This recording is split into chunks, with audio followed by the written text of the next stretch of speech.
Yes, hello and a warm welcome back to Festival Focus, a bumper edition this week. And as ever, welcome back David Mullins. David Mullins, how are you? Where are you? And have you enjoyed what's been quite a weekend? Yeah, it's been hectic regards racing, Tom. You couldn't leave the TV alone for 2 minutes. It was a great weekend, and I got to see most of it anyway. Well, one race I suspect that nobody at all has missed is was it a race or was it a racecourse gallop? Because, of course, the mighty Constitution Hill in the Fighting Fifth at Newcastle on Saturday afternoon, he's now being talked about as already potentially a modern-day great. Cast your mind back to the first day of Cheltenham in March. He destroyed them in the Supreme Novice. To do it once, some people said, was it a fluke? To do it twice, now it's time potentially to get very excited. And yet, I'd like to ask you, David Mullins, he's still got to go and prove that he can do it in the very, very top level, champion hurdle level, against a 16-race unbeaten Honeysuckle, to whom he's got to give £7. Does he already justify being talked about as a modern great, or has he still got a bit of work to do? No, he was breathtaking in Cheltenham, and he was unbelievable again on Saturday in Newcastle. Should he be called a modern day great? Absolutely no chance. I'd say maybe if he got hurt and his career was over now, I think everybody would be forgetting about him within a year. He's I don't know, he's nowhere near Faheen or Sam Crow even. So at least they done it on the big stage and done it against proper horses.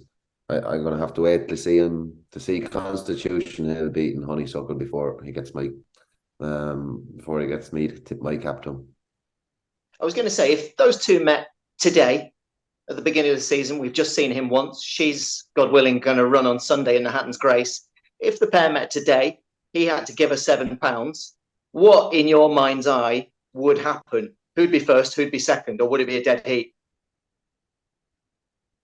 It's interesting. I don't think she's ever shown up to Fairyhouse in her best form. Hatton's Grace, but in Cheltenham, she looks absolutely unbeatable. So if she showed up in her form in Cheltenham, I don't know. I can't think of a horse that'd beat her anyway. Well, I tell you what, we've got some spring to look forward to. He's 4-6 now, Constitution Hill, for the champion hurdle. Does that open the door to some value for Honeysuckle? We shall see. Cast your mind back, David, to last Monday, Kempton Park. It was only a small field, but a fluent winner of a novice chase was a horse called Lac de Constance, who now is being talked about as a potential next spring for something like the Turner Novices chase. He was a 3-for-3 unbeaten hurdler. Now he's an unbeaten chaser. Is it at least legitimate the bookies would include him in the conversation at big prices, 25-1, something like that for the Turner? Or has this lad still got a bit of work to do on his CV? All novices have plenty of work to do. I'm afraid this lad does too, but he was very impressive the other day. He couldn't do any more than he did. And 25-1 seems fair, I think. Well, Alan King is a trainer who is no stranger to success at the top level at the Cheltenham Festival. And he's inherited a youngster, used to be trained in Ireland by Joseph O'Brien, won a race on the flat at Down Royal, now looks set for what could be a very promising career as a hurdler based upon what we saw at Wetherby early last week. That horse is called Spartan Army, who's now being included in conversations for the Triumph, or who knows, perhaps the Fred Winter. But at the moment, you'll see quotes something like 20 or 25-1 for the Triumph hurdle, Spartan Army. What did you make of him, David Mullins? He won a 3-year-old hurdle on soft ground. It looked like they absolutely walked up the straight. No, he's going to have to do a lot more to be talking about a 3-year-old or to talk about a Triumph hurdle. He was obviously good the other day, but to my eye, it wasn't that impressive. All right, let me talk to you about a horse with a very high price tag. In a recent edition, we covered Hermes Allen, but another horse who cost a small fortune won at Newbury on Friday. He's well named as well, Jet Powered. Plenty of hype around this lad. He cost 350k, but he absolutely purred around Newbury. Would he be a supreme candidate? Bookies would offer you something like 6-1 right now, based upon what he achieved last Friday in Newbury. Is he one to take seriously? Jet Powered. Yeah, he looks a proper horse to me. I actually was in Burris House when he won his Point to Point. He was very impressive. And Cormac Farrell actually had the two winners that day of the 4-year-old maiden, both divides. I think Willie got one horse and Mickey got this horse. But he looked impressive one that day, and he was very good the other day again. And Attack Blue was also very expensive in second for the Skeletons. I think he was a 310k buy at the Newmarket sales, but um, you'd be looking for your receipt after what Jed Power done to you, wouldn't you? Well, tell me this, because from one end of the age spectrum to the other, Newbury also on Friday, the indomitable champ, a horse who just loves Newbury. You look at his form figures: first, second, first. After his latest Newbury Lap of Honour, they were talking about him for the Stayers Hurdle at Cheltenham next March. That's the division that features the likes of Flooring Porter, Classical Dream. The problem is the Stayers Hurdle is run at Cheltenham, not at Newbury. And the other issue with Champ is by the time March comes around, he'll be an old man. He'll be 11. So the Newbury specialist at the veteran stage, the bookies would give you right now something like 16-1 for the Stayers. Put that one on the kitchen counter or stick it in the bin. No chance. I won't say stick it in the bin. He's a fantastic horse to be still going and still showing that sort of gut to pull it out of the fire in Newbury. I can't have him though for the Stairs hurdle, not for me. Well, what about this then? Because you're not, and I joke about this week on week on week, but you're not easily impressed. You've been there, you've done it at the top level. You've ridden the Grand National winner, for heaven's sake. A horse who probably, well, he certainly wouldn't look out of place in a national, albeit his rating is just getting higher and higher and higher.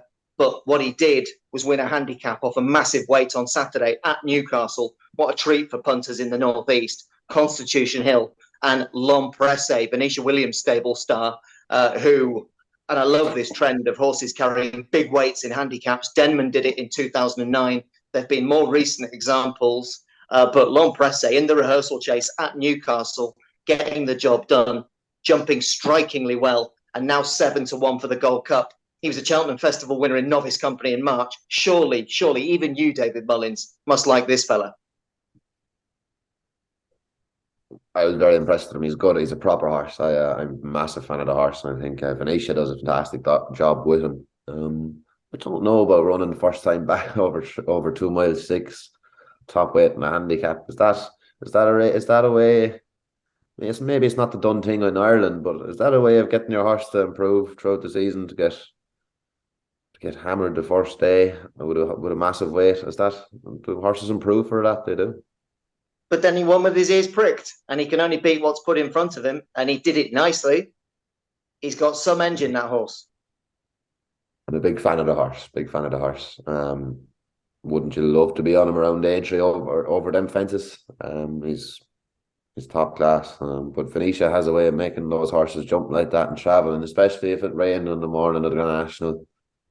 That's the one I'd like to be on. And what about a month before that, 3 weeks before that, the blue ribbon of jumps racing, the Gold Cup? Is he that good? Let's not forget, he won at Cheltenham in March. He's been there and done it on the big stage. He's won graded races. He's won handicaps off huge weights. He looks to have pretty much everything in his locker. I know you're saying, with respect, he's potentially a national horse over the big fences, but is he a Gold Cup horse? Is he a Gold Cup horse? Of course he is.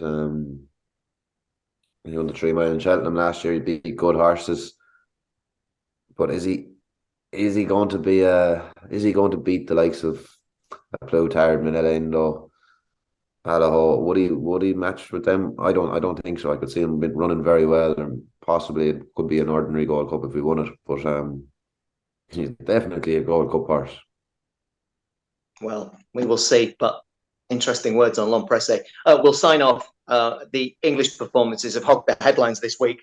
We will sign off with Navan Sunday. I think it's fair to say a mixed day for Gordon Elliott, who had runners in Britain. He had a blanket of runners, for example, in the Troy Town chase. He came up short there. But one horse who very definitely didn't come up short was Fil Dor, last year's Triumph Hurdle second, who's now off the mark over fences and jumped well at Navan on Sunday. He's getting quotes for the Arkle. He's getting quotes for the Turner, the longer race.